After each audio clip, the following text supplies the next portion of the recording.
Lewis now. Jeff Bennett just a moment ago talking about the wealth of Paul Manafort. As part of this agreement yesterday, he's going to forfeit some of the many properties that he owns to the tune of more than $4 million rather. You've got a house in Brooklyn, New York, house in the Hamptons, 2 properties here in New York City. Going back to what happened yesterday, Andrew Weitzman, who works for Bob Mueller, speaking to the judge in this case, going on for 25 minutes, detailing all the information that they had here on Paul Manafort. What's your sense of what Paul Manafort can offer at this point, Guy? David, this is so interesting to me because this plea deal didn't just drop out of the air all of a sudden.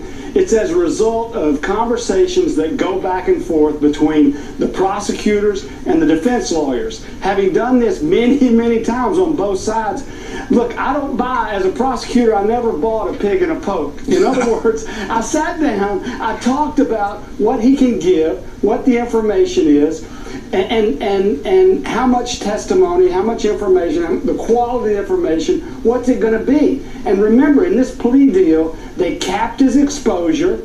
He doesn't have to go to another retrial on the hung counts in Virginia, and they dismissed some of the most aggravating counts in New York, in Washington, the money laundering counts, which would frankly have scored him out at 15, 16, maybe even 18 years in jail. So, look, there's no way this is a win for the president or the president's team. Katie Bennett, let me ask you about something you mentioned just a moment ago. You talked about that meeting in Trump Tower. We can review who the participants were in that meeting. Of course, Paul Manafort was there on his cell phone taking notes, we now know, as that meeting took place in Trump Tower here in New York City.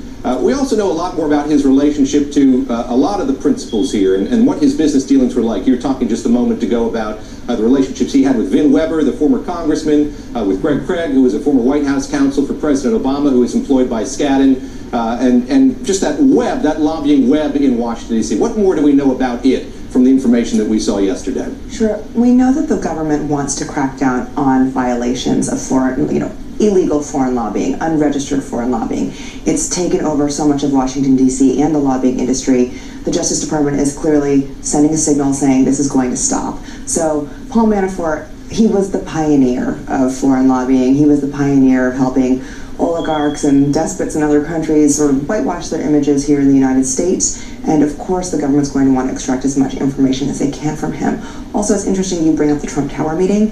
One of the things that we've seen with both Manafort and with Michael Cohen, the president's lawyer, is what's happening now calls into question the idea of the president's loyalty. So as more people become involved in these investigations via people like Paul Manafort, you have to start wondering whether the president is going to bail them out. Is he going to offer them a lifeline or a pardon? That now seems pretty questionable. Barbara McQuade, on that note, we got a statement yesterday from John Dowd, who was an attorney for the president. He said here that emailing lawyers representing other clients who've been drawn into Mr. Mueller's inquiry that Mr. Manafort had no information on the president or the campaign. You have Rudy Giuliani's insistence here that this doesn't mean anything. That erroneous statement that he put out here that there was a limit on what Paul Manafort could talk about. Just your read here on what Paul Manafort might know vis-a-vis what we've heard here from the president's counsel.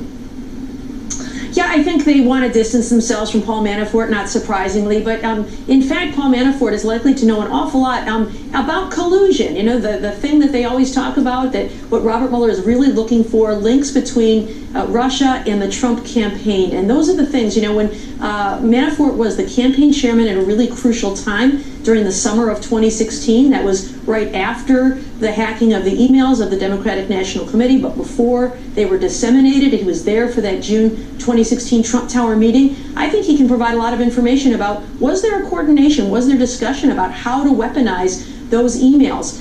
What's his relationship with Roger Stone? He's a former partner with Roger Stone. Were they talking to WikiLeaks? Were they talking to Guccifer 2.0? How do things work with Russia? He has long relationships with Russia. How did the platform get changed to talk about pro-Russian interests? What about this offer for a private briefing about the campaign to a Russian oligarch? So I think there are a lot of areas that Robert Mueller will be very curious about, that Paul Manafort is very likely to know. Very long list there as you enumerated. Guy Lewis, last question to you. I just want to take stock of where we are in the context of this larger investigation. Bob Mueller here, 32 individuals indicted, 6 guilty pleas, 1 conviction, and 3 individuals jailed. Where do things go from here as you see it, Guy?